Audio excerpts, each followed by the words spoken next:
तो हम लोग जो क्लास कर रहे थे फिजिक्स में इलेक्ट्रोस्टैटिक पोटेंशियल की क्लास कर रहे थे।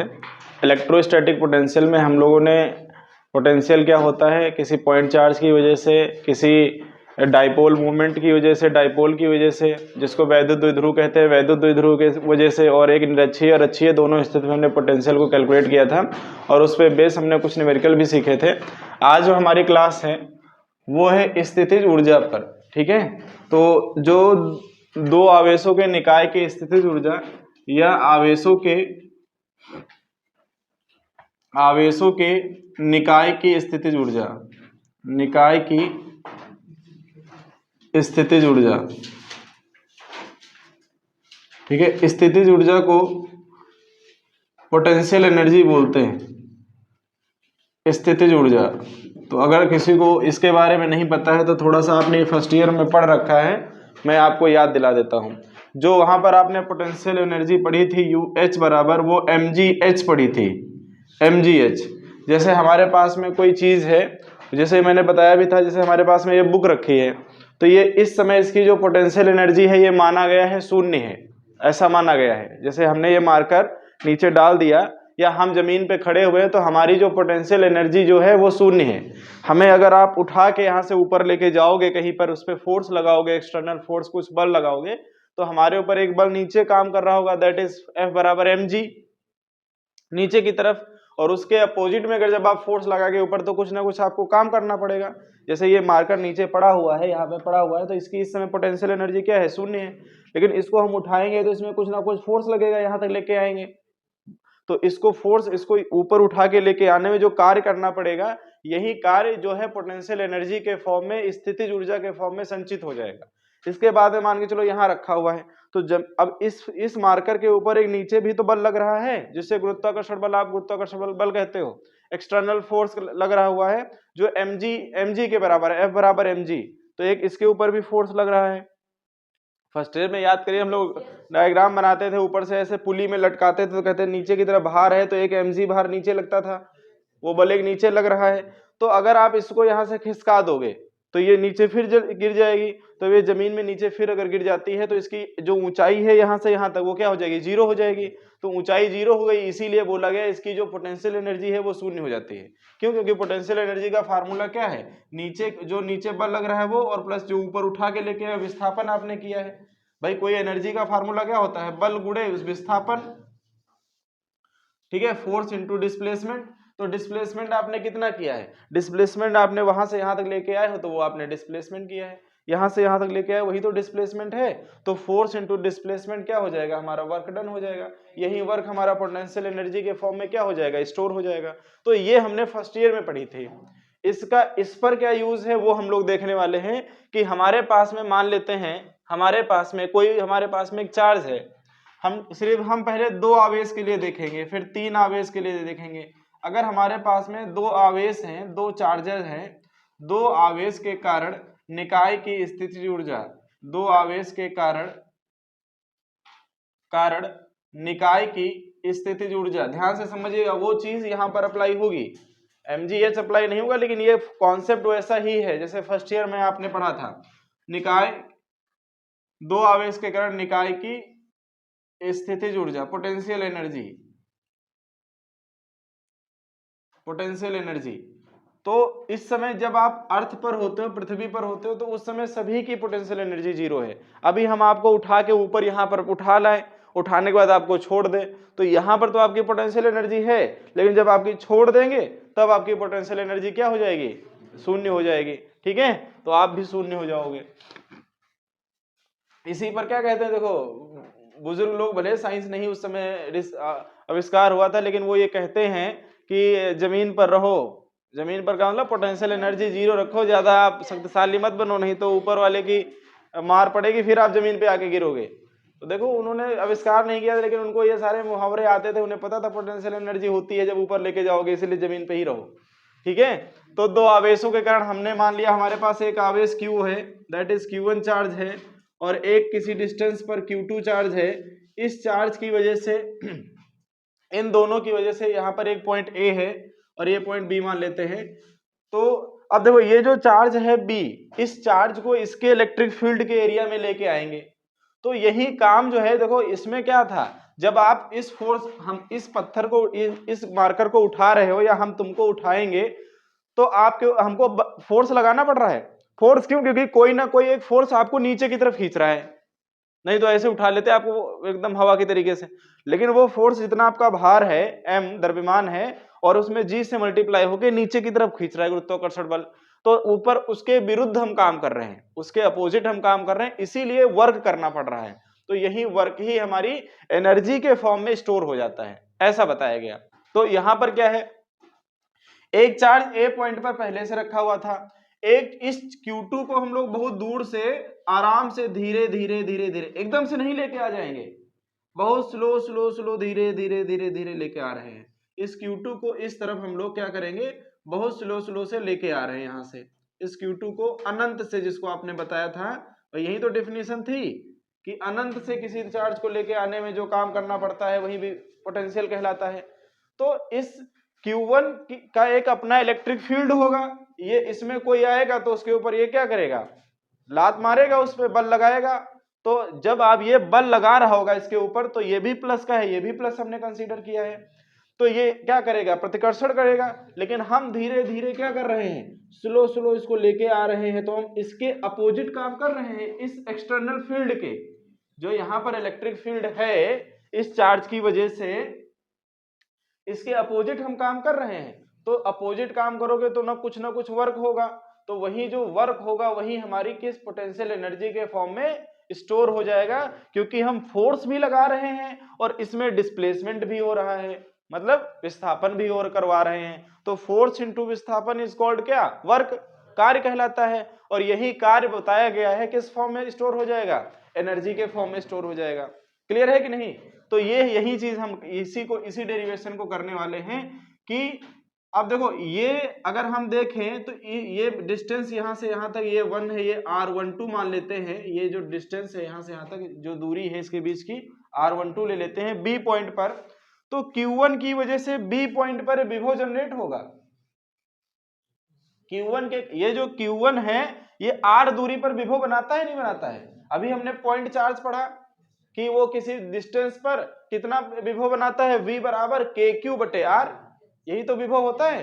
R दूरी पर जो विभव जनरेट करता है ये जो Q1 है, ये R डिस्टेंस पर यहाँ विभव बनाएगा, वो कितना होगा, KQ बटे R। अब Q की जगह Q1 है तो KQ1 बटे R, तो हम लिखेंगे आवेश Q1 के कारण B बिंदु पर जो विभव होगा, विभव V1 लिख लेते हैं इसको V1, वो क्या हो जाएगा KQ1 और बीच की दूरी R12, यही तो होगा। इसको इक्वेशन नंबर फर्स्ट मान लेंगे। अब बताओ इस पॉइंट B, जो B पर विभव है वो कितना है, वो इतना है। अब इसके पास में तुम चार्ज लेके आ रहे हो, तो इस पॉइंट पर एक और आवेश आ गया, नहीं आ गया, इस पॉइंट पर एक और आवेश आ गया। तो बिंदु B पर आवेश Q2 को लाने में किया गया, यहां पर कार्य होगा कुछ ना कुछ, किया गया वर्क या कार्य,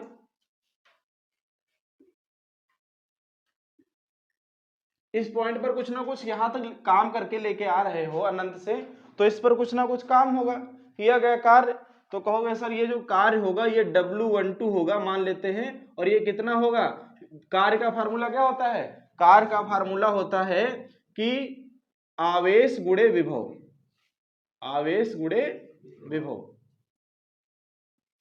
वर्क का विभव बराबर होता है क्या, कार्य बटे आवेश, तो कार्य बराबर क्या निकल के आ जाएगा, आवेश। अब आवेश कितना ला रहे हो इस पॉइंट पर, Q2, तो आवेश होगा Q2, और विभव इस पॉइंट पर कितना जनरेट हुआ था, यहां पर इक्वेशन नंबर फर्स्ट से KQ1 बटे R12।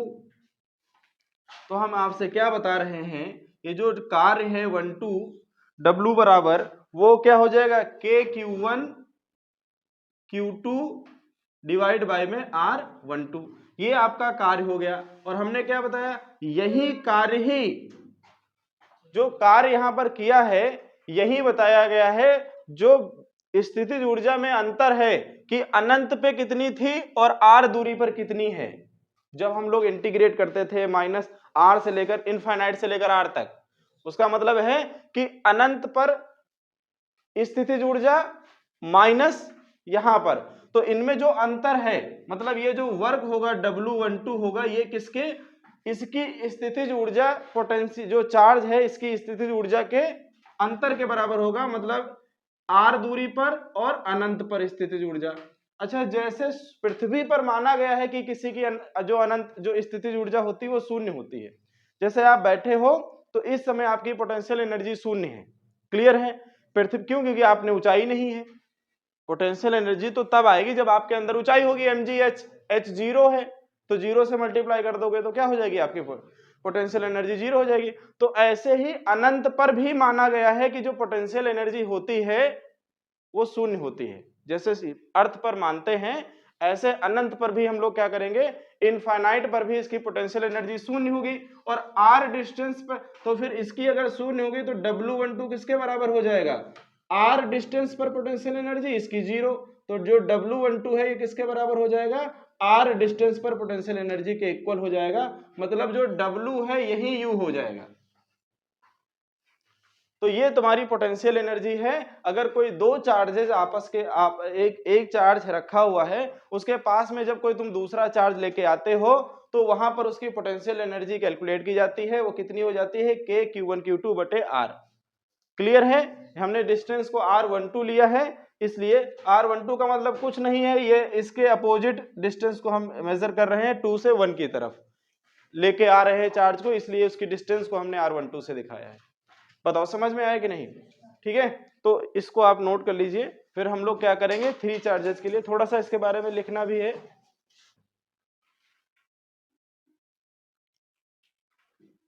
क्या बोलते हैं इसको, पोटेंशियल एनर्जी।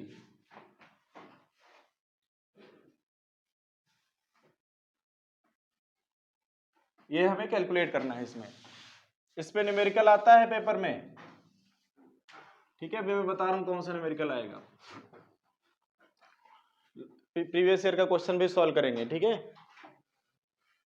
तो 3 आवेशों के निकाय के स्थित 3 आवेश ले लेते हैं। मान लेते हैं एक आवेश हमारे पास ये है, यहाँ पे एक Q1 आवेश है और पॉइंट A है, एक आवेश यहाँ पर है Q2,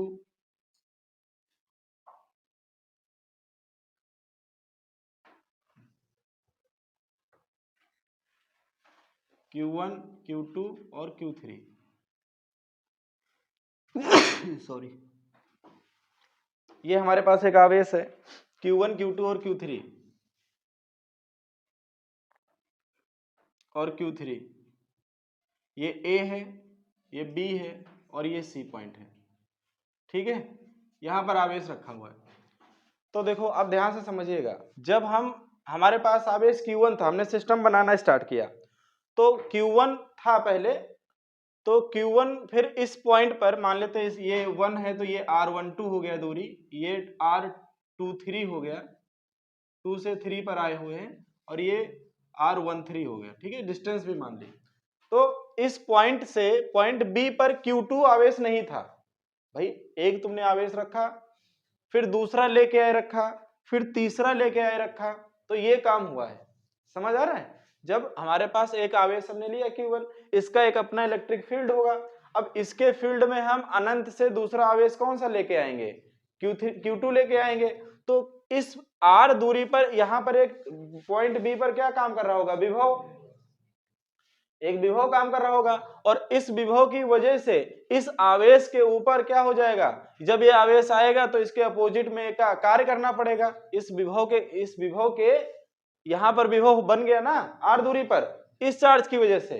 तो जब ये वाला चार्ज लेके आओगे तो इस विभव के विरुद्ध क्या करना पड़ेगा, कार्य करना पड़ेगा। यही कार्य क्या हो जाएगा, पोटेंशियल एनर्जी के फॉर्म में संचित हो जाएगा। अब ध्यान से समझिएगा, अब ये चार्ज भी आ चुका है और ये चार्ज भी आ चुका है, और ये चार्ज दोनों रखे हुए हैं। अब तुम इस सिस्टम को बनाने के लिए तीसरा चार्ज लेके आए पॉइंट C पर, तो अब बताओ ये वाला चार्ज भी इसके इस यहां पर विभव बना रहा होगा, ये वाला चार्ज भी यहाँ पर विभव बना रहा होगा, मतलब इस पॉइंट सी पर अब दो चार्ज की वजह से विभव बन रहा होगा, और चार्ज हम लेके कौन सा आ रहे हैं, Q3। तो अब ये दो विभव, एक ए पॉइंट की वजह से Q1 की वजह से विभव का विरुद्ध काम करना पड़ेगा, और एक Q2 की वजह से विरुद्ध काम करना पड़ेगा। तो कोई पूछे कि सबसे ज्यादा पोटेंशियल एनर्जी कहाँ पर होगी, क्योंकि काम सबसे ज्यादा यहाँ करना पड़ेगा, तो पोटेंशियल एनर्जी भी सी पॉइंट पर सबसे ज्यादा होगी। तो यहाँ पर कैलकुलेट करेंगे, फिर तीनों को अलग से सभी कैलकुलेट करेंगे। क्लियर है? तो चलिए स्टार्ट करते हैं। हम लोग क्या करने जा रहे हैं, पहले हम बिंदु बी पर आवेश Q1 के कारण, यहां लिख देते हैं आवेश Q1 के कारण बिंदु बी पर विभव, आवेश Q1 के कारण बिंदु बी पर विभव मान लेते हैं V1 है, ठीक है, या इसको VB मान लो आप, कोई दिक्कत नहीं है, VB मान लिया जाए, चलो कोई दिक्कत नहीं। ये VB है आवेश इस पॉइंट पर, जैसे P पॉइंट पर होता था तो VP मानते थे, अब B पॉइंट पर है तो VB मान लेंगे। तो ये कितना हो जाएगा, K Q1 और बीच की दूरी इनके R12, equation number first. Clear है?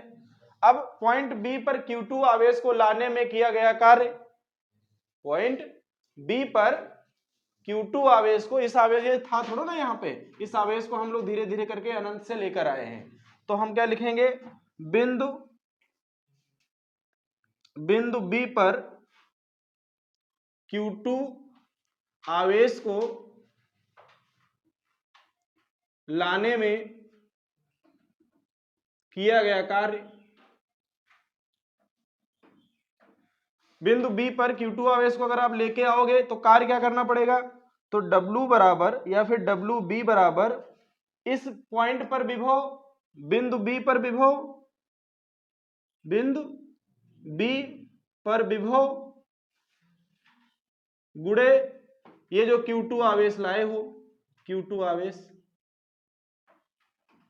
अच्छा, बिंदु बी पर विभव तो कितना था, WB बराबर बिंदु पर बी पर जो विभव था वो था कितना, VB, तो VB गुणे Q2, और VB का मान कितना है कैलकुलेट कर चुके हो आप, तो WB बराबर कितना आ जाएगा, यहाँ पे क्या हो जाएगा, K Q1 बटे में R12 इंटू Q2। क्लियर है? तो यहां से अगर हम W का फार्मूला निकालेंगे तो W क्या निकल के आ जाएगा, WB बराबर जो B पॉइंट पर कार्य किया है तुमने वो K Q1 Q2 बटे में R12, इक्वेशन नंबर 2। बताओ समझ में आया? ये अभी सिर्फ किसकी वजह से कार्य हुआ है, ये अभी Q1 विभव के कारण जो हमारे पास पोटेंशियल यहां पर जनरेट है उसकी वजह से कार्य हुआ है। अब हम इस सिस्टम को बनाने के लिए तीसरा आवेश लेकर आएंगे पॉइंट सी पर, जिसको हम लोग रखेंगे। तो अब हम लोग क्या लिखेंगे कि बिंदु सी पर आवेश Q1 Q2 के कारण विभव, ठीक है, फिर लिखेंगे आवेश Q1 तथा Q2, समझ में आ रहा है कि नहीं, आवेश Q1 तथा Q2 के कारण बिंदु C पर विभव। ठीक है, ध्यान से समझिएगा, बहुत अच्छा टॉपिक है। आवेश Q1 Q2 के कारण बिंदु C पर विभव, C पर विभव कितना हो जाएगा, मान लेते हैं VC हो जाएगा, और आवेश तो Q1 के कारण विभव होगा और Q2 के कारण विभव होगा, तो दोनों के कारण होगा, Q1 के कारण विभव और प्लस Q2 के कारण विभव।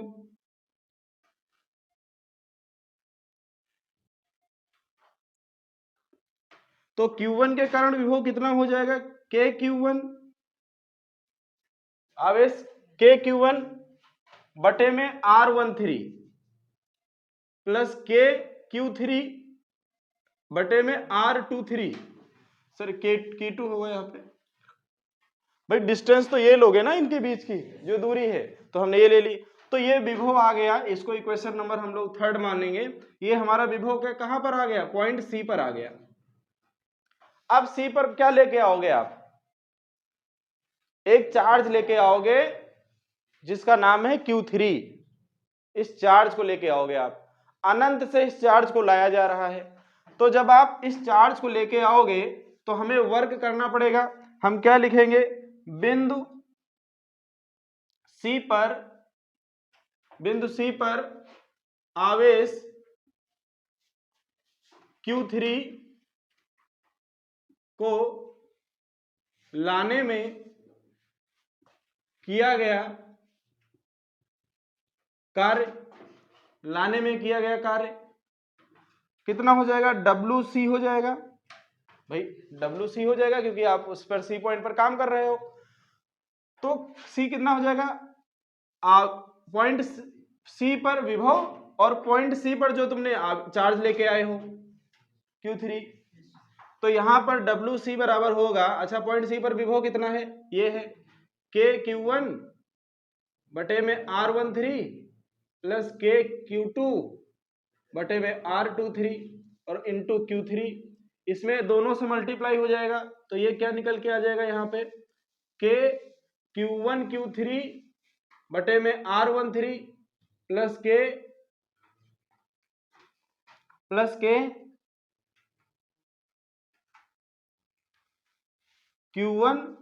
Q2 Q3 बटे में R23, तो ये निकल के आ जाएगा।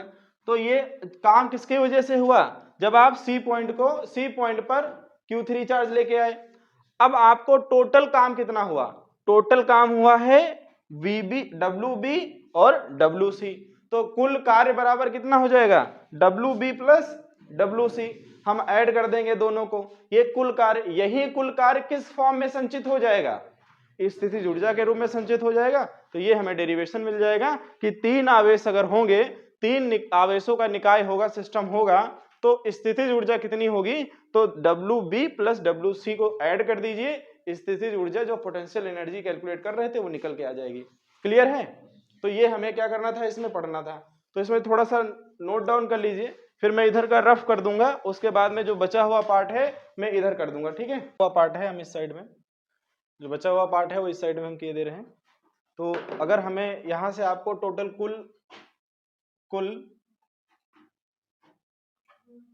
कुल कार्य निकालना है, कुल कार्य जो स्थितिज ऊर्जा के बराबर होगा, तो कुल कार्य समीकरण